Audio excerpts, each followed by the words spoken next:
Hello everyone and welcome to this classroom discussion topic of week 4, another subject of digital design. The topic for this today's topic is Emmitter Coupled Logic. We'll start the lecture with just giving an introduction of from which classification, which category the Emmitter Coupled Logic belongs to. Then we'll see the operation of Emmitter Coupled Logic. And out of all the logic families, this is considered as the fastest of all the logic families, and it has a different, I to say, additional features, additional uh, requirements, and different type of logic family where it operates in negative operating region. So first of all, on the completion of this, after the completion of this lecture, students would be able to analyze the operation of emitter coupled logic. With that, and you can even outline the advantages and disadvantages of ECL that you can know. First of all, have a look at about the logic families which we have discussed in the previous class. Logic families have been classified into two categories. One is a bipolar logic family category and the unipolar logic family. In the bipolar logic families, again, it has been classified into two categories. One is saturated, the other one is unsaturated. Today's point of discussion would be, and we will be going for bipolar logic family. In the bipolar logic family, saturated, non-saturated, all the saturated have been completed. So today's next one in the saturated logic family, on non-saturated logic family, we are having two Schottky TTL and emitter coupled logic. We will be having a discussion on emitter coupled logic. Why the name? So here the question is that identify the unsaturated logic families. If you are given on a other, you can take it as Schottky TTL and emitter coupled logic. Here the operating points would be from low would be a cutoff and high would be inactive. So mean to say the transistor never goes into the saturation. That would be taken into consideration. And mention the advantages of unsaturated logic families. So try to solve these answers and give me the answers in the class. So that's this one, emitter coupled logic. Emitter coupled logic family gates will be having a differential amplifiers which never drive the transistors into saturation, thus improving the speed of operation. ECL is the fastest of all the logic families. That's what I told you, which has a very less propagation delay. So this propagation, it is a delay times in saturated, and here it may be having a propagation delay of less than 1 nanoseconds also are possible in ECL. So ECL is considered out of all the logic family, is considered as the fastest of all the logic family. Remember one point. A question may be coming at the logic family which is having less propagation delay out of all the logic family. Least propagation delay or the fastest logic family of all is emitter coupled. This is one of the circuit diagram of an circuit of an emitter coupled logic. So here in this circuit diagram, uh, there are three basic structures. One is an gate input structure, which are three gates, the three transistor, three inputs. If you are having four transistors or two transistors at this one, so here you can see one, two, three input gates. So here these are the gates. So all the operation would be carried out by this one. This is called as a differential amplifier. I think you have known about the differential amplifier already. You have discussed. Next one out of the once this through the differential amplifier, emitter followers is been connected. The use of the emitter followers in the circuit is that to operate your transistor from minus V on to V on, minus to V on. This is the concept we will be taking into consideration to operate a transistor mostly, not less than -1. We will be, and one important point to be noted in this one is that here you can see minus VEE, and the other voltage is what? 0. So even you are having a voltage of negative voltages. We are not having positive voltage. We are having minus 5.2 volts. Even though it is a negative voltages, we say it as a positive logic.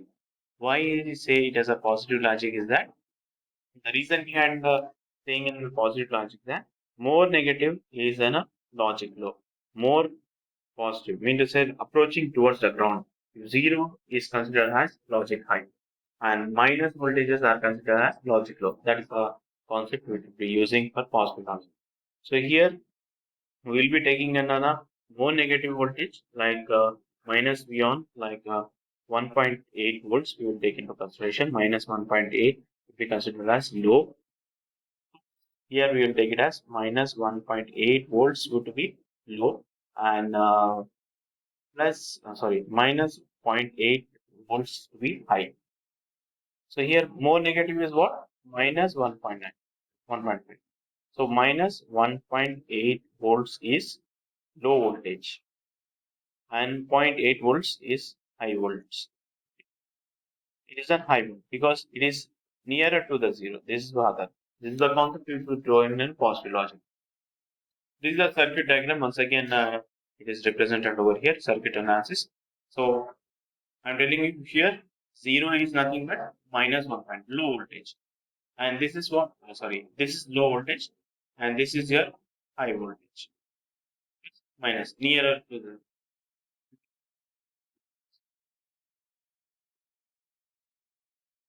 coming to the low voltage. Now, we're taking up this one, when you consider this circuit over here,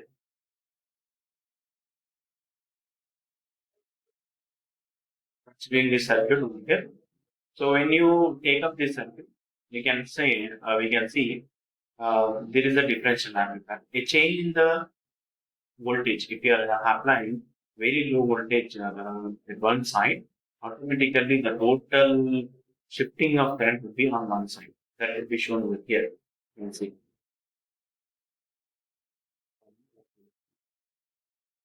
So here 0, and if I go for this one, applying the voltage of here. So if I go for applying a voltage, which is if one of the input is high, high input means 0.8. If one of the input is high, why it is called as emitter coupled logic? Once again, I'm telling you, all the emitters are coupled, or I mean to say all the emitters are connected to one point. We say it as emitter coupled logic. So coming to this one, you can see clearly the emitters are being coupled on this point. All the emitters. That's the reason it is called as emitter coupled logic. And one more time, it will be said as current mode logic also. So let's take the case of now considering the case of one of the input is as we are seeing over here, it is applied with a voltage of what? 0.8 volts at this one. So this is a differential amplifier. This is a differential amplifier, and you see this differential amplifier. On this one, if any one of the node, we are having one reference voltage.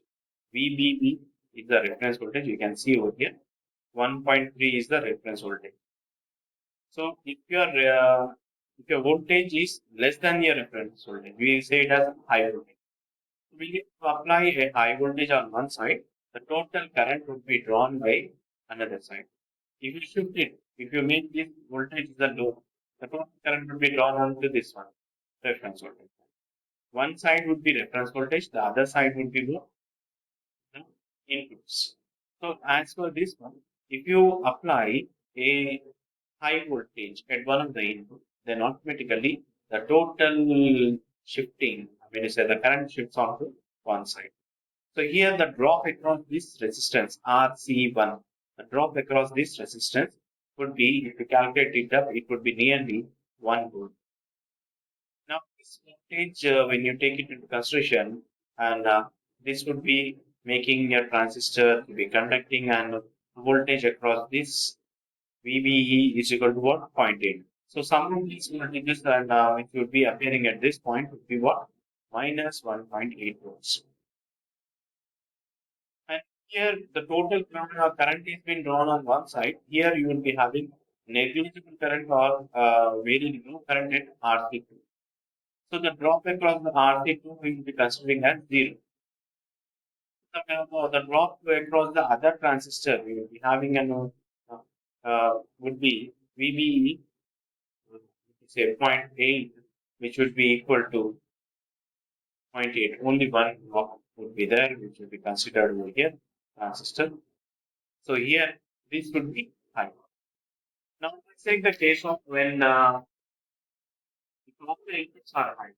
If all the inputs are high or one of the input is high, the same thing happens. RC2 drop is being considered as zero. So the sum of these voltages would be only 1 volt, which is equal to 0.8 volts. And this output would be low. So here what we have seen is that if one of the input is high, high, low, low, high, or high, high, at both all this moment, the output of transistor Q6 and the output of the transistor Q5. We'll consider these points as what? This one, it is 6 every time it is one of the input. And all these points, it is high. Fine. Now let's say if all the inputs are low. When both the inputs are low, we are applying some voltage here. So what happens is that these transistors, uh, the transistor Q2 or S1, the total current would be flowing onto the other side. The current, major portion of the current would be flowing. A very, very small negligible current would be flowing onto the other. At this moment, the drop across this RC1 is negligible. Now, the drop across the RC2 is nearly about 1 volts. So when you go for 1 volts and the voltage over here is 0.8, when you sum it up, it is what? Minus 1.8. Minus 1 volt plus uh, 0.8, which is equal to minus 1.8 volts. So here the total voltage across this point is what? Minus 1.8, which is low. And this point, it is minus, it is 0, and this is 0.8, which is high. So here, when both the inputs are low, Q6 is what? Q6 is high, Q5 is what? Low. And remaining all the cases, low, high, or high, low, or high, high. When you consider this one, Q6 is low, low, low, and this is high, high. So here, by this one, we can say Q6 is what? Not logic, and Q5 is or logic. And not and not logic. So I think you have understood. So what happens is that if you apply a high voltage shift from one direction to a differential amplifier. If difference in voltage is there, automatically the total current is being shifted from one direction to the other direction of the output. So this is the operation of an ECL. So I think you are able to analyze the operation of emitter coupled logic, and you can easily list out the advantages and disadvantages. Disadvantage is that it is having a negative power supply. That is the one major disadvantage. Advantage is that fastest of all the logic family. This is a major advantage. So please try to go for this one lecture level, analyze the operation of emitter and outline the advantages and disadvantages of ECL. And if you want to further readings, you can refer to the Morris Manu textbook or RPGN textbook. RPGN you are having very less text, so you can go for Morris Manu or any integrated circuits textbook by William Stallings. You can open any. Thank you for watching this video. Next video would be on NMOS logic.